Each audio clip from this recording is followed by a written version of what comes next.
Бәріне сәлем достар. Бүгінгі сабақта біздер Python тіліне қатысты курсымызды бастаймыз. Бұл курстың басты тақырыбы Django фреймворкі болмақ. Әуелі біздер бағдарламалаушының жұмыс кеңістігін құрастырайық. Яғни ол үшін бізге Linux операциялық системасы керек, бірақ жаңа енді бастап келе жатырған бағдарламалаушылар көбісінде Windows болуы мүмкін. Сол себепті Linux-ты біздер Windows-ға орнатып, сосын ол жерде қалай жұмыс жасау керегін көрсететін боламын.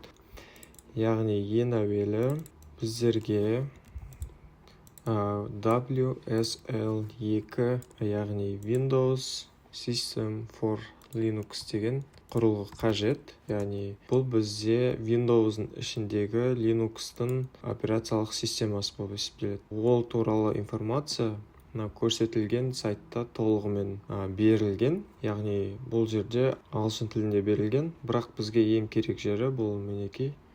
Мына жерде документациясы бар, бұны бөлек оқи алсаңыздар болады. Бізге қазір ең қызықтыратын жері ол осы WSL-ді бізге Windows-ға қондыру болып есептеледі. Біздер әуелі WSL install дегенді терминалға жазып қондырамыз. Әуелі біздер Windows-ның консолін ашайық.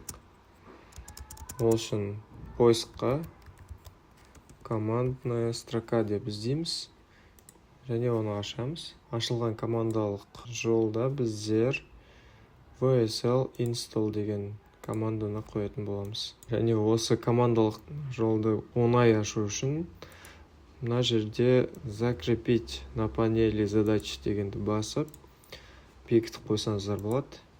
Содан соң біздер WSL install командасы арқылы орнатамыз. Менде бұл жерде установка Ubuntu уже выполнена деп шығарып тұр. Сол себепті сіздер осылай установка өтесіздер. Мына жерде осы системаның ішіндегі юзернеймді беру керек болады. Мысалы, мен бұл жерде, және бұл ағылшын тілінде жазылу керек. Мен аты деп өзім инициалымды жазып қоямын. Enter'ді басамыз және күтеміз. Ол бізге юзернейм бұл жердің қолданушысын сақтап бергеннен кейін, ол осы системаға кіру үшін пароль сұрайды. Сол парольді енгіземіз. Бұл жерде қарапайым 1, 2, 3 деп терсеңіз болады. Ал бірақ пароль терминалда өзі көрінбейді. Сосын оны қайталауды сұрайды. Біз парольді қайталаймыз. Installation successful деді. Яғни біз сәтті қондырдық.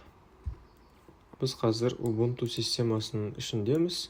Екінші жасайтын нәрсеміз бұл Ubuntu-дың 22.04 деген версиясын жазып алу. Ол үшін біздер Windows-ың магазинін ашып Ubuntu деп поискқа тереміз. Және бұл жерде біз соңғы версиясын көріп тұрық. Ubuntu 22.04. Соны біздер установить деп қондырып аламыз. Менде уже қондырылып тұр екен. Бұл жерде Microsoft Store деген бағдарламадан жазып аламыз. Және келесі нәрсе біздерге осы терминалмен жұмыс жасау керек болады. Сол үшін терминалмен жұмыс мына жерде кіреміз. Қазір Windows-ың терминалын ашып тұр, ал біздер оны Ubuntu-ға ауыстыруымыз керек. Яғни 22.04 жазылғаннан кейін сіздерде осындай шығады, соның үстін басасыздар. Ол сіздерде жаңағы терминалға кіретін болады.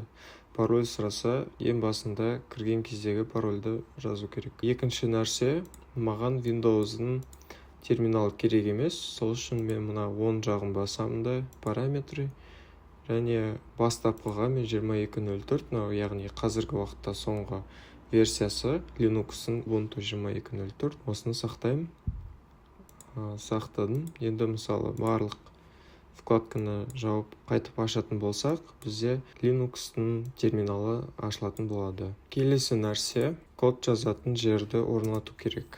Ол үшін біздер Visual Studio Code деп іздейміз. Осы жерде Download деген бөлімге өтсек, Windows-ға мына жерде тұр. Соны жүктеп аламыз. Менде уже жүктеліп тұр ол.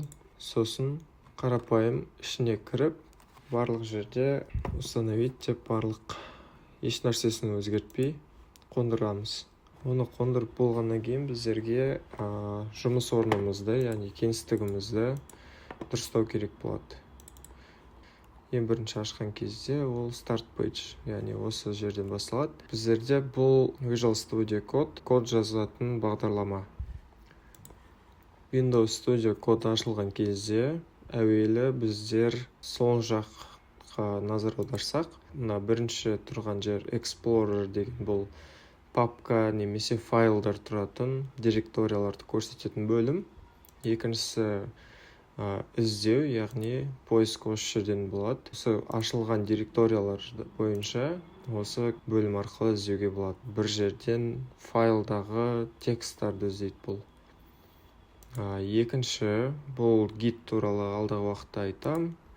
Ал бұл тестқа қолданылатын нәрсе. Және үшінші extensions деген бар. Яғни бұл қосымша керек бағдарламалар. Мысалы, Python тілінде жазатын болғандықтан, жаңа файл ашатын болсақ, ол Python тілін көрмейді. Сол себепті біздер Pythonға қатысты қосымшаларды жазып алуымыз керек. Так, ол үшін менде мына үшеуі жазылып тұр екен. PyLens деп іздеп, мына жерде мысалы install деген кнопка болады, мынаған ұқсайтын. Соны басасыздар. Сол кезде осы қосымша жазылатын болады. Python мен PyLens екеуін орнату керек. Және үшінші нәрсе, біздер Linux-та бөлек қондырғандықтан, біздерге VSL деп жазып, поискқа соны қондыру керекпіз. Сол кезде өзіміздің жаңағы Linux-тың терминалын көрсетілген Windows-бен біріктіретін боламыз. Ең маңызды нәрсе, Linux-тың бастапқы командаларын білген жөн. Ол үшін біздер мына жерге 2 деп 1 деп команда ашайық. Linux base деген базовый. Бізге ең керекті, көп қолданылатын Linux-тың командалары керек. Осылай іздеймін. Міне, бірінші тұрған сілтемеге өтсек, бұл жерде мақала бар. Осы мақаланы оқып, барлығын пайдаланса болады. Яғни бастапқы Linux-тың командаларын білген жөн. Келесі, біздер осы өзімізге ашылған директорияны қарау үшін ls дейміз. ls деген жерде projects деген папка тұр. Ал егер сіздер барлық толықтай каталогта не бар екен көргілеріңіз келсе, онда ls минус a немесе la. Келесі, біздер осы жерде mkdir, яғни make-дир ағылшын тілінен projects деп папка создавать етеміз. Содан кейін cd projects. cd деген, яғни ол жерге өту. Және бұл жердегі не бар екен қарайық. Яғни бізде classes.py, test.txt деген файлдарымыз бар екен. Visual Studio'да ашу үшін біздер код нүкте деп бассақ болды. Ол projects деген папканы Visual Studio Code'да ашып береді бізге. Өте ыңғайлы. Яғни бұл жерде тест, classes.py деген файлдар бар. Біз жаңасын создавать етейік. example.py. Біз қазір осы жерді әдемілеу мақсатында тема қондырамыз. Маған ең ұнайтын тема ол Monokai деп аталады. Monokai High Contrast.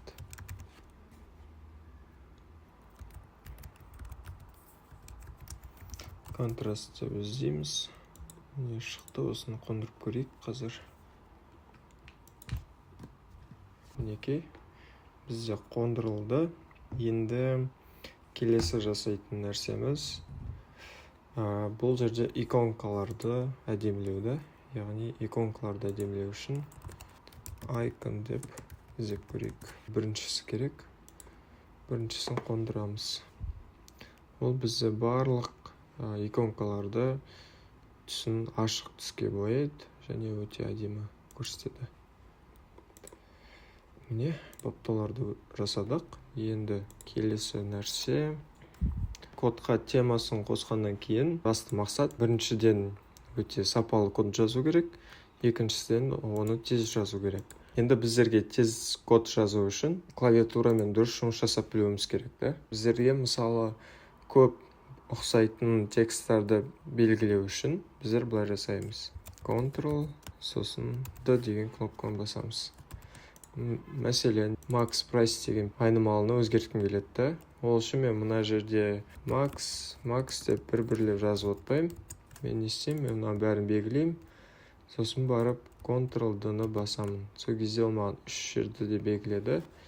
Сосын мен оның атын оңай ауыстыра аламын. Мысалы new price.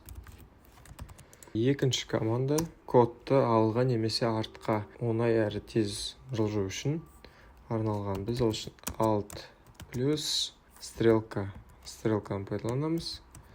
Стрелка деген ол клавиатурадағы солға деген стрелка. Яғни мен мына жерде тұрдым. Мысалы мына жерде мен 800 деп өзгертем, немесе 8000. Сосын мен мына жерде жаңадан бір нәрсе жазамын. Print hello депті. Мысалы. Мен мына жерде қате жазып қойғанымды білемін де, мышкамен бармау үшін, себебі мышка ол алыста болса, мысалы, мен бүйтіп бір-бірлеп барып ұтпау үшін бұлай. Мен не істеймін? Alt стрелканы басам. Alt стрелканы артқа, яғни ол артқа апарады. 900 деймін. И alt оң жақ стрелканы бассаңыздар, ол наоборот алға апарады. Так, осындай қарапайым командалар. Келесі нәрсе, мысалы мен мынандай бір кодтың кусокын жаздым. Енді оны дублировать ету үшін мен Alt Shift және төмен деген кнопканы басам. Ал егер оны жоғарыға көшіру үшін Alt Shift жоғары дегенді басам, онда ол жоғарыға қарай көшіреді. Енді артық нәрсені кетірсек те болады бізге. Біздер командаларды үйренгеннен кейін енді zshell деген терминал бар. Соны Ubuntu'дың баш терминалын орнына қондырамыз. Яғни біз енді Visual Studio'ны емес, терминалды әдемілейміз. Ол үшін vsl2omz install деп іздейік. omz деген omzshell деген терминал. Бірінші тұрған сайтқа кірсек, бұл жерде Ubuntu'ды қалай жазу керек, сол туралы айтылған. Осы жолдың бәрін жазып шығайық. Sudo apt update дегеніміз біздердің система Linux қондырылған, соны обновить етеміз. Бастапқыда пароль жазамыз. Егер 123 десеңіз, ол 123 болып жазылады. Менікі толықтай жаңа upgrade дейміз. Так, мына бізге маңызды емес. Енді келесі команданы жазайық. Мен wget деген ол ішінде болуы мүмкін. Сосын wget деп жазам. Бар, git деп жазам. Git деп бар, оны бөлек жазып керек емес. Енді zshell'ды қондырамыз. Бұл жерлерде көшіріп қою үшін сіздер Ctrl-Shift V, Ctrl-Shift-C деп көшіріп қоя аласыздар. Жүргізу керек қазір бізге.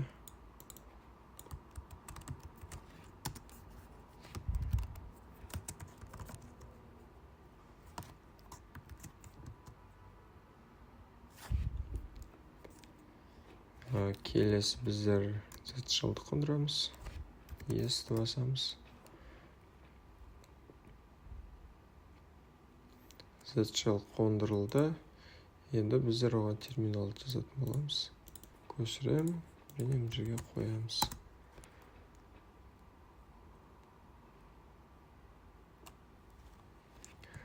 Біз оны, яғни default shell to zshell дейді. Біз zshell'ды болған бастапқы терминал ретінде қосамыз. Қосуға рұқсат береміз, паролімізді жазамыз.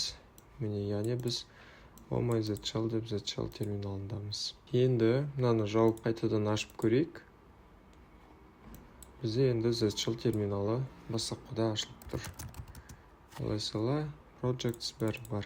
Енді zshell'дің настройкасына өтейік. Ол үшін код zshell деп hrc деген файлға өтеміз. Бұл файлды енді өзгерту керекпіз. Ол үшін мына жерде плагиндер бар, мысалы, көптеген баптауларын орнатсақ болады өзіміз. Енді бізде ең басты темасы қазір Ruby Russell деп тұрды. Мына сайтқа кірсек, келесі сайтқа өтеміз. Ruby Russell деген міне мынандай терминал.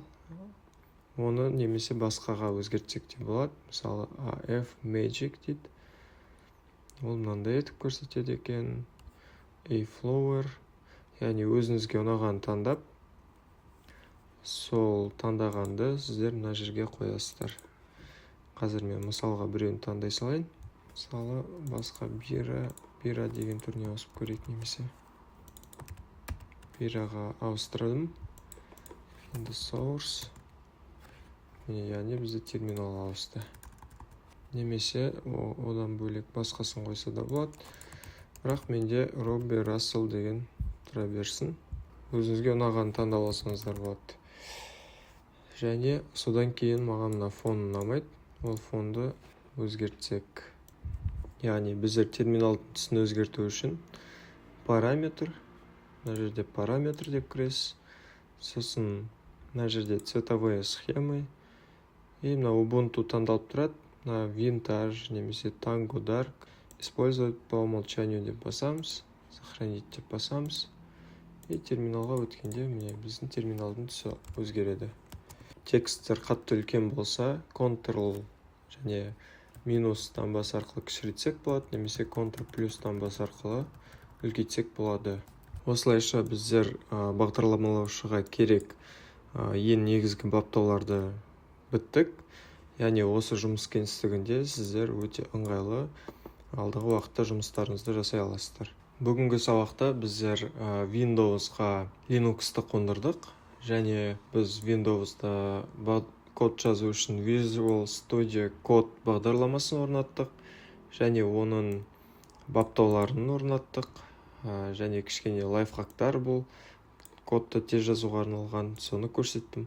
Және соңында біздер ZShell деген терминал орнаттық. Ол терминал Linux-тың өзінің баш терминалына қарағанда артықшылықтары өте көп. Оны өздеріңіз пайдаланған кезде болашақта көре жатарсыздар. Осындай бастапқы жұмыс кеңістігі арқылы жаңадан бастап келе жатқан бағдарламалаушыларға үйрену өте оңайырақ болады деп ойлаймын, және ыңғайлырақ болады деп ойлаймын. Алдағы сабақ енді бізде Django-ға қатысты, Django фреймворкі туралы өтетін боламыз.